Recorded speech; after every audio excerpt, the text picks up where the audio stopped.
Hi, negosyanteng misis! Ngayon, gagawin naman natin yung vanilla cupcake na pang negosyo. Ayan, hindi lang pang holidays, pang birthdays, pang all seasons, at syempre, pwede rin na pang merienda lang na pang negosyo natin. Kaya naman, may name is Nina Bakani ang iyong negosyo, mami.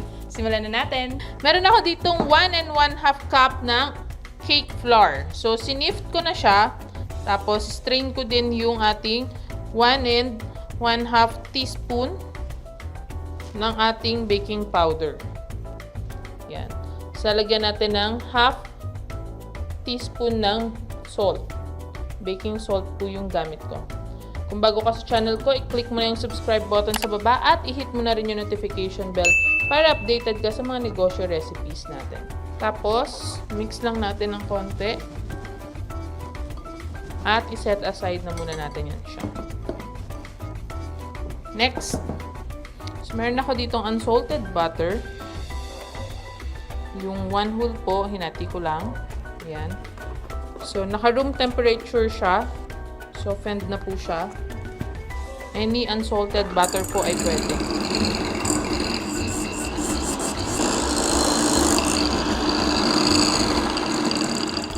So, lalagay natin yung ating 3 eggs. Pero, ano lang, paunti-unti lang.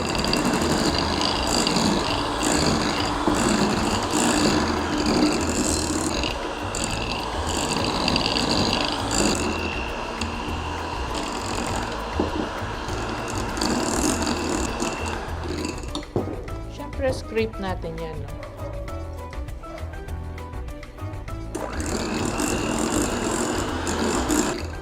Yan. Tapos, lalagyan natin siya ng 2 tablespoon ng ating vanilla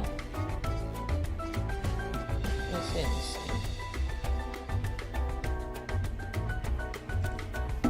Okay. Tapos, scrape rin natin.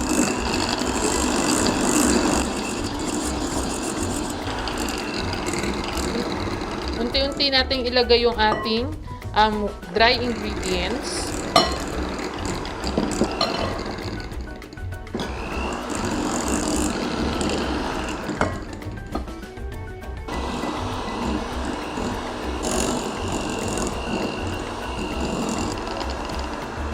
Lagay natin yung ating 3/4 cup ng buttermilk.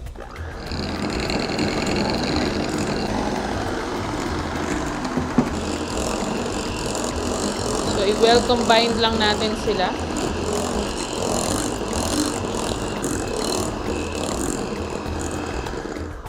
So, scrape lang natin, di ba? Para yung mga gilid-gilid, ayan, mahalo natin maigi. Mix lang natin hanggang maging smooth na yung mixture.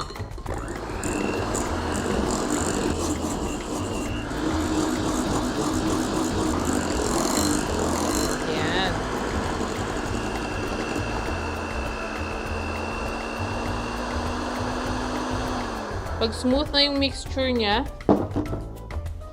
okay, set aside muna natin. Okay, so gagamit naman tayo ngayon ng mixer. Meron ako ditong 3 egg whites. Ayan. So, mix natin yan.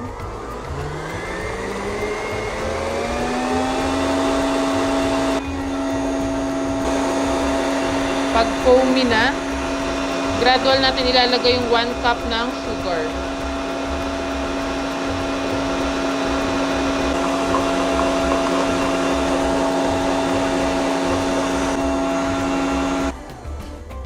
Yan, malalaman mo na stiff peak na siya kapag ganito na.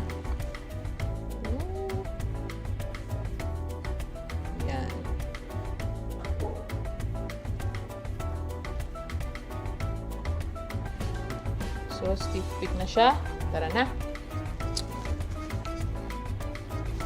So, habang nagpipreheat ako ng oven, 180 degrees Celsius.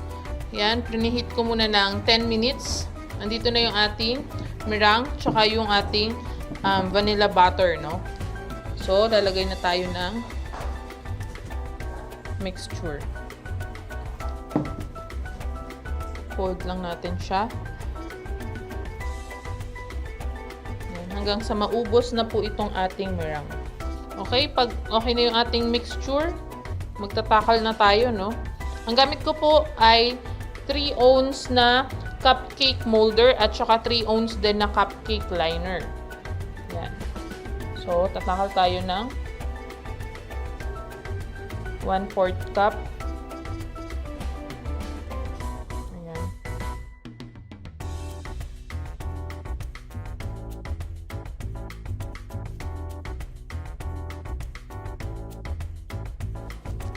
Kung meron kang recipe na gusto mong i-request, gawa natin ng video and costing, pwede mong i-comment dito sa video na to sa baba.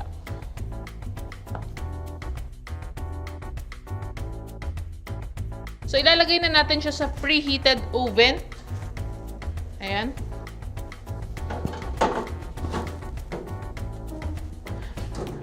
Ang temperature po niya is 180 degrees. Tapos, lulutuin natin siya ng 15 to 20 minutes. I-check rin natin yan. Depende sa mamaya kung luto na ba or hindi. Ayan. So, after 15 minutes, check natin. Check natin. So, para makita mo. Pag malinis, okay na. Yan.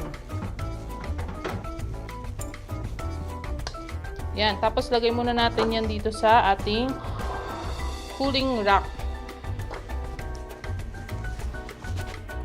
So, ito na yung ating vanilla cupcakes. Ayan. So, yung iba, nilagyan ko na ng buttercream frosting. Pwede mong i-check dito sa video na to dito, ayan, yung video na yan, para dun sa recipe ng ating buttercream frosting. Ayan. At,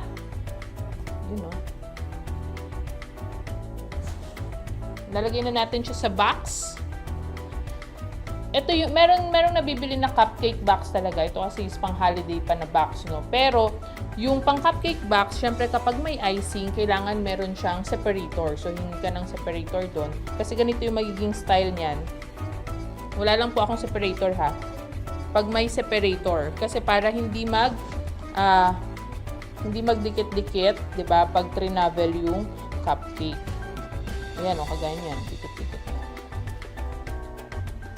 So, ang kasya lang po talaga dyan ay 6 pieces. Kasi, ito, yung space na yan ang nagsisilbing separator talaga. Ayan.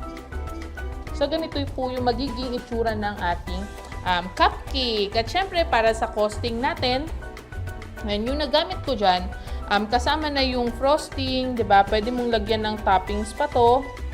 Ayan, ay 159 pesos lang. So, nakagawa ako ng 26 pieces. Since 6 pieces lang yung pwede dun sa box natin. So, 24 pieces lang yung malalagay. Yung dalawa, kakainin na namin. So, yun. Pwede mo siyang mabenta ng magre-range ng 90 pesos up to 120 yung per box. 6 pieces na box mo, no? So, i-check mo yung description dito sa baba para dun sa full breakdown ng ingredients natin sa costing at syempre dun sa timestamps.